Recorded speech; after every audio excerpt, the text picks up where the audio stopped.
This morning, we're taking a look at the signs of hearing loss as we welcome in Candace Fischer, the owner of Fischer Hearing here in Regina. Now, Candace, welcome, and thank you so much for being here. Now, let's talk about how do you know if you or a loved one are experiencing hearing loss? Yeah, great question. There's lots of different tells or cues that people give us. One certainly is difficulty hearing women's voices, children's voices, difficulty hearing in background noise. Ringing in the ears is very common, saying that sounds are unclear, muffled, and there's lots and lots. Socially withdrawing, difficulty on the telephone. So just one or maybe two, you sometimes have difficulty, but you start to look at the big picture and it becomes pretty clear. Let's talk now about behavior, because I know I've heard that people experiencing hearing loss can sometimes exhibit some behaviors that are some signs as well. Yeah, hearing loss is hard because it's invisible. So we call it the invisible handicap. I can't tell that you're hearing impaired just by looking at you. So because of this, it's often ignored or untreated, not on purpose, just because we don't know. So when somebody has hearing loss, we typically avoid what's hard. It's very difficult to have to actively listen, especially all day long. So when that becomes more difficult, my brain has to work it's harder for my brain. I have what's called cognitive load, so I can only do so many things at a time.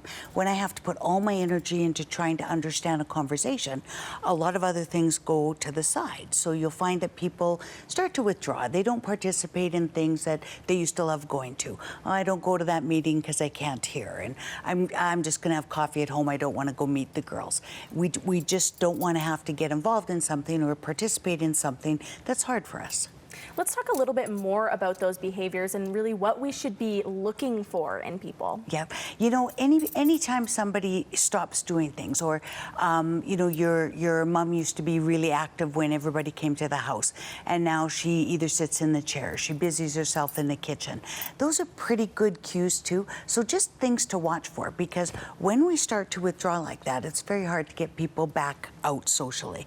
It is very difficult to be in an environment when you can't participate in it, and it is a lot of effort. So we really want to try and make things easier for people. So let's say, someone might be watching right now and they're thinking, I'm observing some of those signs in a loved one. What can we do to help? If you have a hearing loss, or you think someone that you love has a hearing loss, get tested. Hearing care is health care. So give us a phone call, get in the booth, and let's see where you are.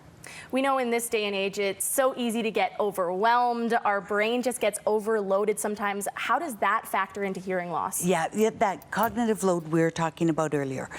If I have to expend all my efforts on trying to hear, I miss other things. So I might not remember. You show up at my door on Wednesday, and I say, well, what are you doing here, Kaylin? You say, well, I told you that I was going to come and get you for lunch. Oh, no, you didn't. Well, you did. It's just I was so busy trying to understand that conversation we were having that I couldn't remember it. So we need to be able to make things easier so our brain can work more efficiently, and we're not missing those important cues and tells. Right. Well, we are just about out of time here, but just remind us before we leave, what is the most common sign of hearing loss? The most common sign, I would say, is difficulty hearing and background noise. That's the one we hear all the time. All right. Well, thank you so much for joining us this morning. Once again, that is Candace Fischer with Fischer Hearing here in Regina. And for more information, head on over to their website. That's fischerhearing.com.